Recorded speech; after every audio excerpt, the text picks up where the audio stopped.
はようございます。今日は前回の続きで、このドア貼っていきますね。片面だけ貼るんですけど、形状がこんな微妙な R がいっぱいあるという形で、まず掃除してですね、取って外して、でこれもここが丸いんで、真ん中で留めようかなですね。片面だけなんでね、この端っこまで貼ったらめくれてきやすいかもしれないんで、この辺で留めようかな。ちょっと貼った加減で考えます。はい。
はい、晴れました。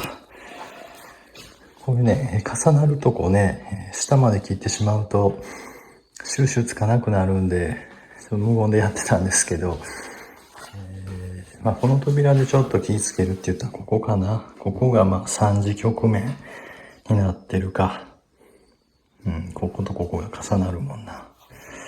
っていうので、温めてあげて押さえたと。あとは、ドライヤー全体的にちょっと当てて、浮きのチェックして OK ですね。